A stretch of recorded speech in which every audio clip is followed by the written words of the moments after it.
তখনও রাষ্ট্রপতি ভারপ্রাপ্ত রাষ্ট্রপতি।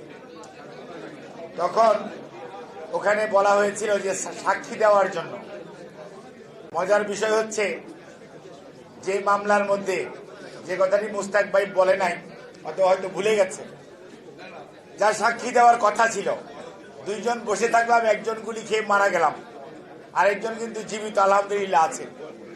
তাকে ঢাকার এই আদালত বৈধি ঘোষণা করেছিল, সে সাক্ষী দেয় নাই, এবং যার সাক্ষী দেওয়া উচিত ছিল সে সাক্ষী দেয় নাই, এবং বৈধি ঘোষিত হয়েছিল তৎকালীন বিএম এর মহাসচিব, বিশিষ্ট আওয়ামী লীগ নেতা, আমি নাম বলতে চাই না কারণ নাম বলে আর বড় করতে চাই না, ডক্টর মুস্তফা জালাল মহিউদ্দিন। হ্যাঁ, কাজেই বিচার যে রফিক বলল যে বিচার হয় না কেন, বিচার হয় না এই কারণেই আমরা যারা বিচার চাই তারা সত্যিকার চাই কি না, ওই সময় যারা বিচার চেয়েছিল, কারণ তাদেরও ষড়যন্ত্র ছিল কিনা এই শহীদ হওয়ার পিছনে, এটা তো আপনি আমরা কেউ জানি না।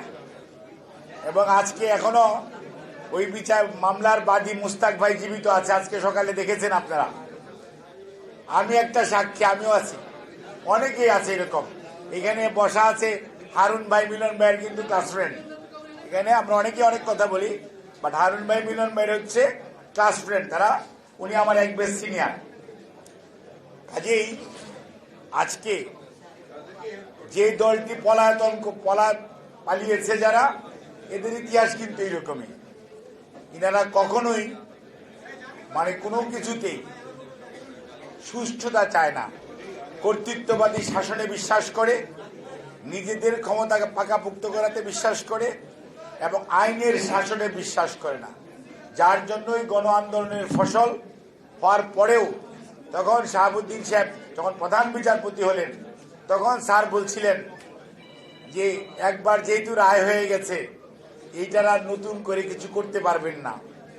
এবং অ্যাটর্নি জেনারেল খুব আফসোস করছিলেন যে বিচারটা আপনারা নষ্ট করে দিলেন, অর্থাৎ তৎকালীন যাদের সাক্ষী দেওয়ার কথা ছিল তারা সঠিক সাক্ষী দেয় নাই। কেন দেয় নাই, ইতিহাসবিদরা অথবা ইনকোয়ারি করলে হয়তো খুঁজে পাওয়া যাবে যেটার মধ্যে কার কোন স্বার্থ জড়িত ছিল।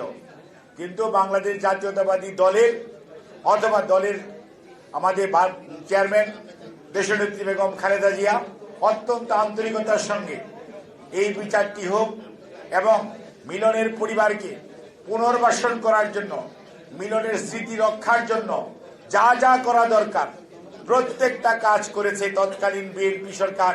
দেশনেত্রী বেগম খালেদা জিয়া যখন প্রধানমন্ত্রী, তখন আজকে যে মিলন অডিটোরিয়াম বলেন, আজকে যে মিলনের গ্রেভিয়ার্ডে যেখানে যতটুকু সৌন্দর্য বর্ধন বলেন, আজকে যে সমাধিস্থল যেটা টিএসসির মোড় সেটা বলেন, সেখানে যা কিছু করেছে প্রত্যেকটাই দেশনেত্রী বেগম খালেদা জিয়া।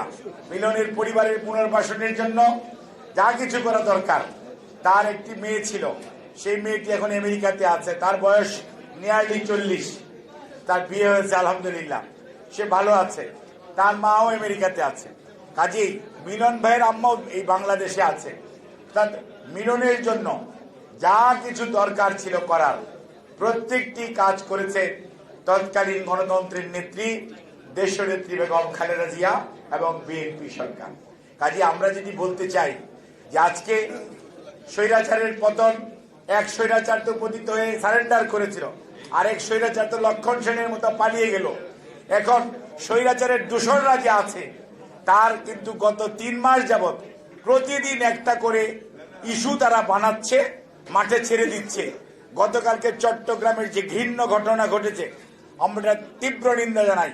কাজে মনে রাখতে হবে, স্বৈরাচারের পতন হলেই স্বৈরাচারী মনোভাব শেষ হয়ে যায় না। স্বৈরাচারের একজন পালিয়েছে, স্বৈরাচারের দোসররা এখানে আছে।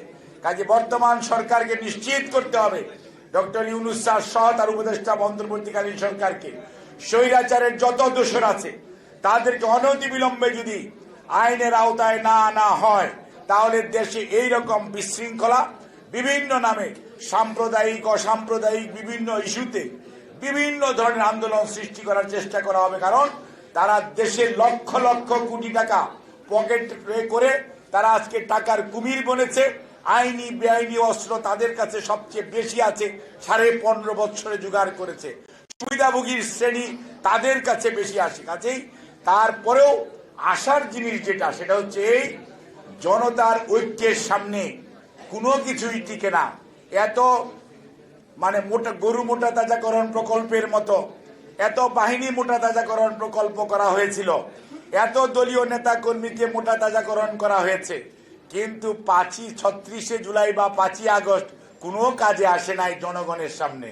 কাজেই মনে রাখতে হবে, যতই ষড়যন্ত্র করা হোক না কেন, কোন ষড়যন্ত্রই জনগণ ঐক্য যেটি তৈরি হয়েছে, জনগণের অধিকার আদায়ের জন্য বাংলাদেশের সবচেয়ে জনপ্রিয় নেতা, এই মুহূর্তে গণতন্ত্র পুনরুদ্ধারের নেতা, বিএনপির ভারপ্রাপ্ত চেয়ারম্যান জনাব তারেক রহমানের নেতৃত্বে জাতীয় ঐক্যবদ্ধ জনগণের অধিকার ফেরত আদায়ের জন্য যে আন্দোলন, সেটি সমাপ্তির লক্ষ্য যতক্ষণ পর্যন্ত অর্জিত না হচ্ছে জনগণ ঘরে ফেরত যাবে না।